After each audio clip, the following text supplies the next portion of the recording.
नमस्कार दोस्तों। सबसे पहले मैं आप लोग से क्षमा चाहूँगा क्योंकि कुछ दिनों से मैं वीडियो नहीं अपलोड कर पा रहा था, क्लास नहीं हो पा रही थी। उसकी सिर्फ एक छोटी सी वजह है क्योंकि मेरे घर में कुछ फैमिली फंक्शन थे और कुछ मैं इधर उधर थोड़ा सा बिजी था कुछ पर्सनल स्टफ्स की वजह से। तो उसके लिए सॉरी, बट आपसे आपके रेगुलर वीडियोज़ अपलोड होंगे और hopefully I will try to complete it within 5 more days। तो कंप्लीट पाइथन मैं इसको कंप्लीट कर दूंगा। उसके बाद हम लोग नमपाई, पांडास और आगे डेटा साइंस और आर्टिफिशियल इंटेलिजेंस के चैप्टर्स को देखेंगे। तो आज हम लोग देखेंगे कंस्ट्रक्टर के बारे में। कंस्ट्रक्टर क्या होता है और इसे क्यों यूज़ करते हैं, कैसे यूज़ करते हैं। क्यों यूज़ करते हैं ये जानना बहुत ज़रूरी है, क्योंकि अगर हमने ये समझ लिया कि इसे क्यों यूज़ किया जाता है तो हम इसके पूरे कॉन्सेप्ट को समझ लेंगे और ये हमारे ऑब्जेक्ट ओरिएंटेड प्रोग्रामिंग का बहुत ही बेसिक है और इसको समझना बहुत ही ज़रूरी है। कंस्ट्रक्टर का मेन पर्पस, जो हम लोग किस वजह से यूज़ करते हैं, इसको समझिए, आपका सारा फंडा क्लियर हो जाएगा। जो मेन पर्पस होता है वो ऑब्जेक्ट, जो ऑब्जेक्ट को हम लोग कॉल करते हैं। अगर नहीं समझ में आ रहा ऑब्जेक्ट तो आप लास्ट क्लास और उससे पीछे के वीडियोस देखिए, आपको क्लियर हो जाएगा कि ऑब्जेक्ट को कैसे कॉल करते हैं। तो ऑब्जेक्ट की इनिशियल स्टेट सेट करते हैं। तो इनिशियल स्टेट सेट करने से क्या फ़ायदा होता है उसको हम लोग समझेंगे। कंस्ट्रक्टर का जो कीवर्ड होता है उसे हम लोग underscore underscore init underscore underscore से डिनोट करते हैं। ठीक है। अब कंस्ट्रक्टर के जो कुछ कारण है जिसकी वजह से ये कंस्ट्रक्टर यूज़ किया जाता है उसके बारे में पहले समझते हैं। अभी मैंने जैसे बताया कि इसको सबसे पहले ऑब्जेक्ट के इनिशियल सेटअप के लिए यूज़ किया जाता है। इनिशियल सेटअप को कंस्ट्रक्टर का यूज़ ऑब्जेक्ट की इनिशियल स्टेट सेट करने के लिए होता है, जैसे कि इंस्टांस वेरिएबल की वैल्यू को इनिशियलाइज़ करना। जैसे स्टार्टिंग में हम लोग वेरिएबल को इनिशियलाइज़ करते थे, आपने समझ में आ रहा होगा कि कैसे a=0 या a=राम, कुछ भी हम लोग इनिशियलाइज़ करते थे उसमें कुछ वैल्यू दे देते, तो इसको सेटअप करने को हम लोग कंस्ट्रक्टर कहते हैं। ठीक है। तो इसी तरह से इसको यूज़ करते हैं। अभी इसको आगे एग्जांपल में देखेंगे तो आपको पूरी तरह से ये क्लियर हो जाएगा कि ये क्या होता है, क्यों करते हैं। सेकेंड पर्पस, जो मेन पर्पस है, वो है कोड को रीयूज़ करना, रीयूजेबिलिटी। अब जब भी हम लोग कंस्ट्रक्टर को जब बनाते हैं और कोई स्क्रिप्ट या कोड को लिखते हैं और उस कोड को दोबारा अगर हमको रीयूज़ करना है तो हम लोग कंस्ट्रक्टर को यूज़ करेंगे।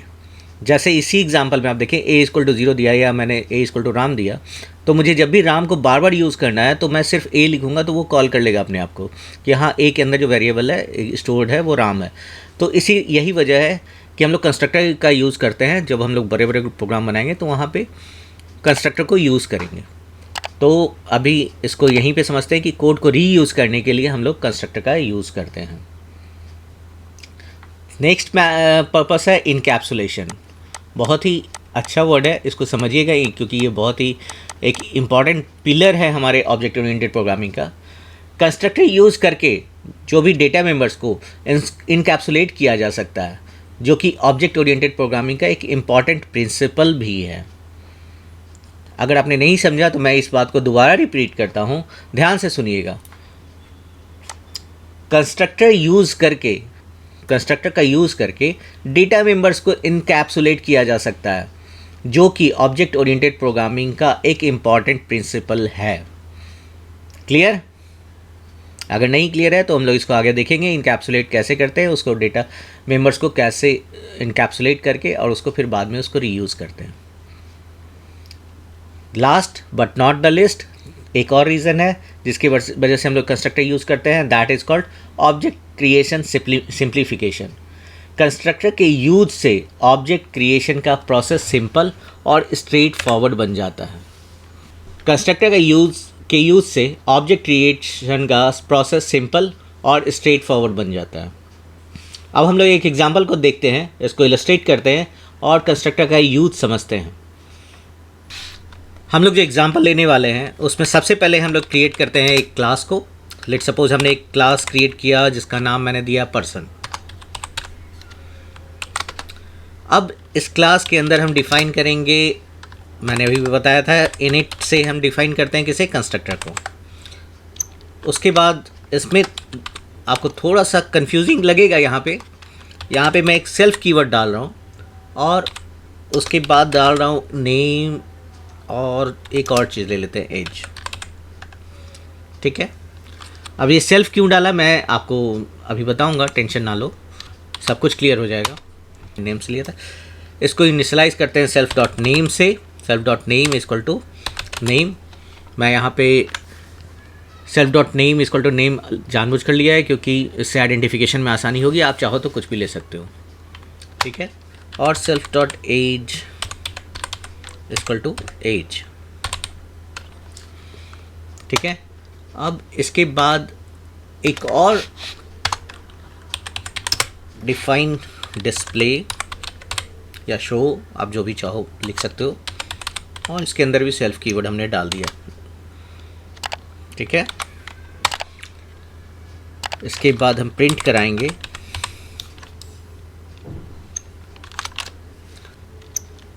प्रिंट होना चाहिए सेल्फ डॉट नेम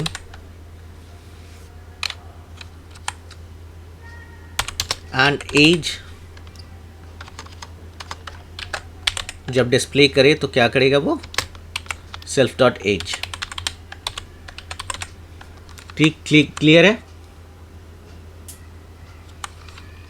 अब हम लोग आगे आते हैं, ऑब्जेक्ट क्रिएट करते हैं, क्योंकि हमने डिफाइन तो कर दिया है कंस्ट्रक्टर को, बट अब इसे कॉल भी तो करना है। विदाउट कॉल हम पता क्या चलेगा कि हाँ क्या है क्या नहीं, राइट, कहाँ स्टोर होना है, किसे स्टोर। यहाँ पे ऑब्जेक्ट क्रिएट करते हैं और person1 का नाम कोई भी वॉलंटियर है, चलो मैं खुद से ही नाम दे देता हूँ पर्सन, क्योंकि हमारे क्लास का नाम पर्सन है।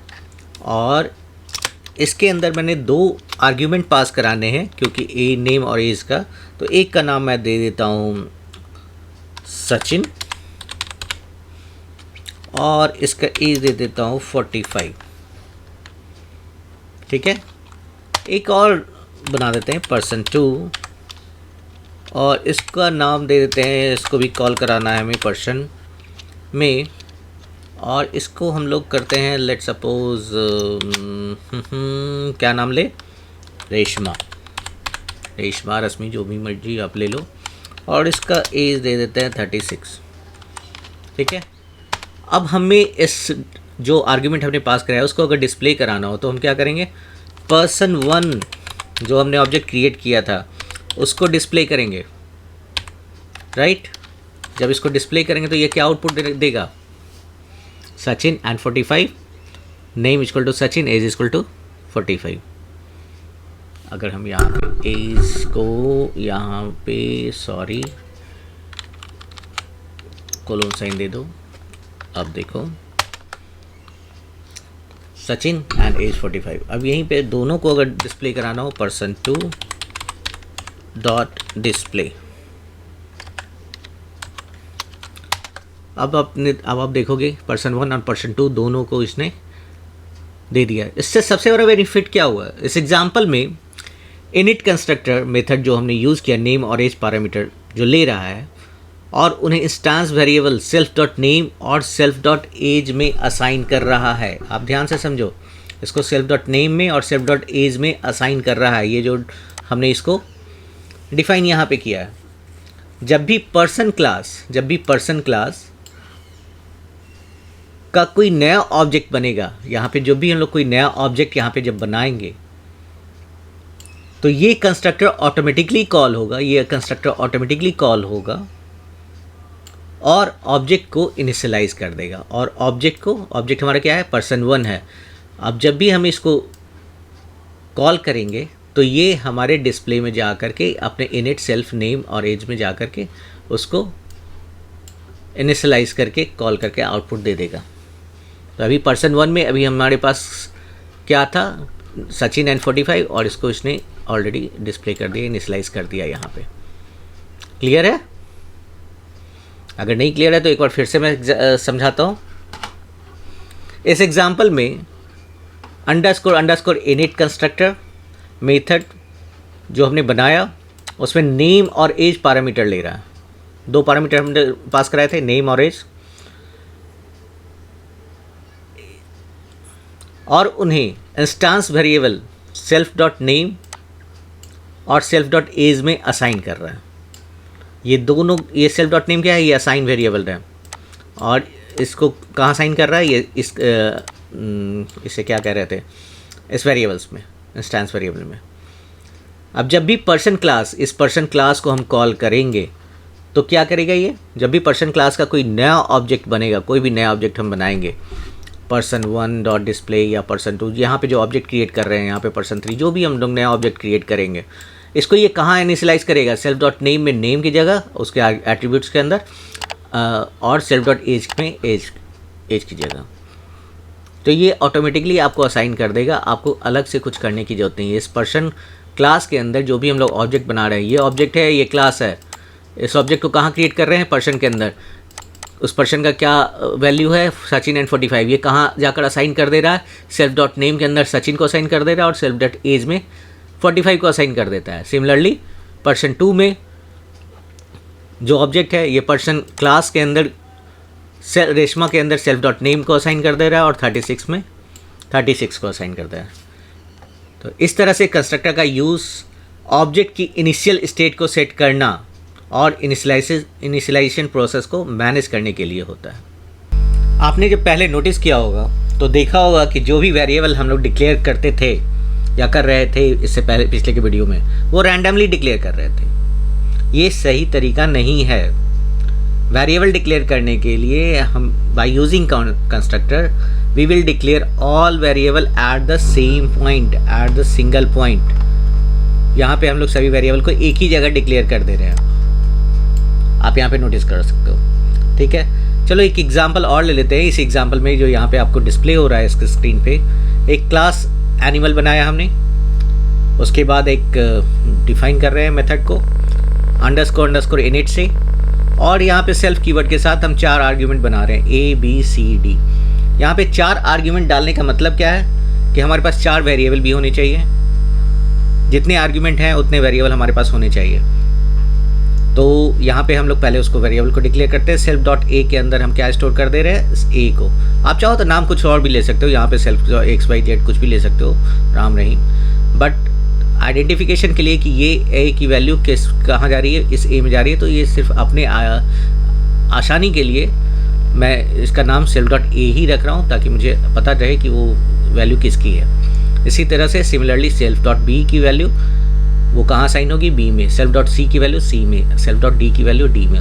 ये सेल्फ यूज़ क्यों करते हैं वो अभी मैं एक्सप्लेन करूँगा इसको, आप प्लीज़ बने रहिए इस में। अब यहाँ पे मैंने वेरिएबल भी डिक्लेयर कर लिया, मेथड भी बना दिया, यहाँ पे क्लास भी बन गया। तो अब हमारे पास क्या ज़रूरत है, एक ऑब्जेक्ट बनाने की।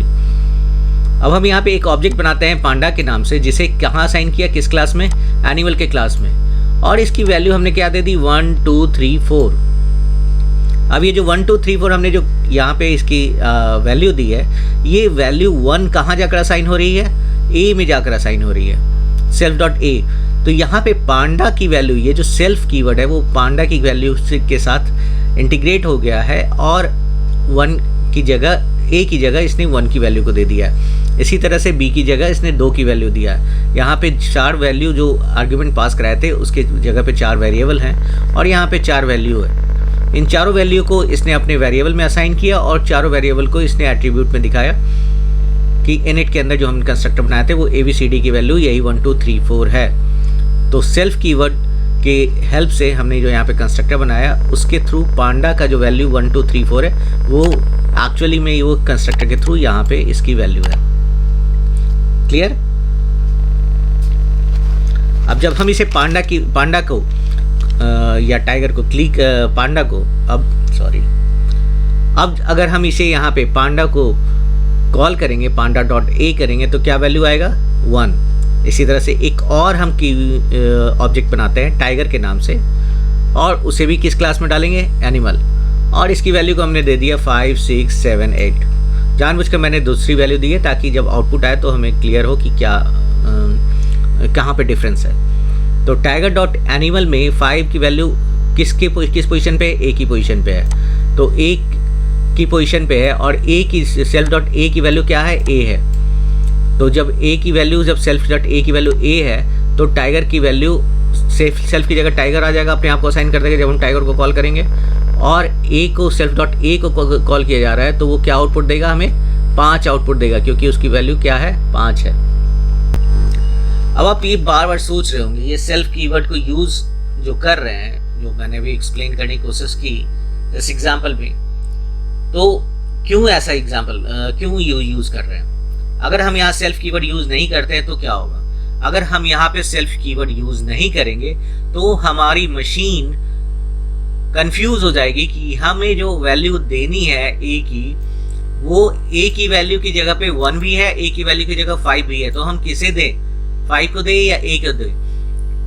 जो चूंकि हमने एक टाइगर नाम से एक ऑब्जेक्ट क्रिएट किया हुआ है, तो वो टाइगर की वैल्यू को सेल्फ के साथ असाइन करेगा और टाइगर की 5 की वैल्यू को वो देगा, एलोकेट करेगा। इसी तरह से अगर वो पांडा की वैल्यू को हम कॉल करेंगे, पांडा डॉट बी करेंगे, तो वो 2 आउटपुट में देगा, ना कि 6 देगा, क्योंकि हमने वो सेल्फ कीवर्ड जो है वो हेल्प करता है हमें एलोकेट करने में अपने ऑब्जेक्ट को अपने सही जगह पे एस्टैब्लिश करने के लिए। अब आप समझ गए होंगे हम यहाँ पे सेल्फ का यूज क्यों करते हैं। क्लियर? चलो एक लास्ट एग्जांपल फिर से हम लेते हैं, इससे आपको सभी चीज़ पूरी तरह से क्लियर हो जाएंगी, और मैं चाहूँगा कि इस तरह के एग्जांपल्स के थ्रू आप और प्रैक्टिस करो, जिससे सभी चीज़ें क्लियर हों। तो एक एग्जांपल, इस एग्जांपल में हम एक क्लास बनाते हैं ह्यूमन के नाम से, और फिर एक मेथड बनाते हैं इनिट से इनिशियलाइज करके कंस्ट्रक्टर में, और यहाँ पे सेल्फ, नेम, एज और जेंडर हमने दे दिया। यहाँ पे 3 आर्ग्यूमेंट हमने दिए हैं, तो 3 आर्ग्यूमेंट देने का मतलब है कि हमारे पास 3 वेरिएबल भी होने चाहिए। तो यहाँ पे जानबूझकर मैंने n की जो वेरिएबल है, यहाँ पे नाम में आप देखोगे n मैंने कैपिटल दिया है, a कैपिटल दिया है, j कैपिटल दिया है, जिससे हमें ये आइडेंटिफिकेशन मिले कि ये जो वेरिएबल एट्रीब्यूट्स है वो कहाँ पे यूज़ कर रहे हैं और कहाँ पे हम अपना वेरिएबल यूज़ कर रहे हैं। तो यहाँ पे एक वेरिएबल हम बनाते हैं सेल्फ डॉट नेम के नाम से, और जब सेल्फ डॉट नेम जब असाइन होगा तो वो किस एट्रीब्यूट के पास कॉल करेगा, उसकी वैल्यू किसके बराबर होगी? वो इस नेम के बराबर होगी। सिमिलरली वो सेल्फ डॉट एज, वो इस एज के एट्रीब्यूट्स के साथ हो जाएगी, और सेल्फ डॉट जेंडर वो किसके साथ जाएगी? वो इस जेंडर के साथ जाएगी। इसको एलोकेट कर दिया जेंडर को मैंने सेल्फ डॉट जेंडर के साथ। अब यहाँ पे हम 2 ऑब्जेक्ट बनाते हैं x और y के नाम से। x को एसोसिएट करते हैं किस क्लास के अंदर बनाना है? मैंने ह्यूमन क्लास के अंदर, और हमने 3 पैरामीटर डाल दिए क्योंकि हमारे पास 3 वेरिएबल थे, नेम, एज और जेंडर। तो नेम की जगह हमने पंकज डाल दिया, एज की जगह 43 डाला, और जेंडर की जगह मेल डाल दिया। इसी तरह से वाई की जगह हमने ह्यूमन वाई ऑब्जेक्ट में हमने एज, नेम की जगह मैथ्री डाला, एज की जगह 13 और जेंडर की जगह फीमेल। अब जब y डॉट एज को कॉल करेंगे तो ये हमें 13 देगा, 43 नहीं देगा। वो किसकी वजह से? वो सेल्फ की वजह से। यहाँ पे सेल्फ कीवर्ड जो है बहुत ही यूज़फुल रोल प्ले कर रहा है आपके सही वैल्यू को सही जगह प्लेस, सही ऑब्जेक्ट के साथ एसोसिएट करने के लिए। जैसे ही हमने y को कॉल किया तो ये y एसोसिएट किसके साथ हो गया? सेल्फ के साथ हो गया। और ये सेल्फ कीवर्ड के साथ हम किसे कॉल कर रहे हैं? एज को कॉल कर रहे हैं, तो एज किस पास चला गया? अब एज में कौन सी वैल्यू आ रही है? 13 आ रही है, तो इसे वो कहाँ साइन कर देगा? इस एज में जाकर साइन कर देगा कि y डॉट एज की वैल्यू 13 है। क्लियर? मुझे लगता है कि ये क्लास, कंस्ट्रक्टर क्लास बिल्कुल क्लियर हो गया होगा। अगर कुछ आपको प्रॉब्लम आ रही है तो प्लीज़ कमेंट में ज़रूर मेंशन करें। आज की क्लास के लिए बस इतना ही। थैंक यू, मिलते हैं नेक्स्ट क्लास में नेक्स्ट वीडियो के साथ।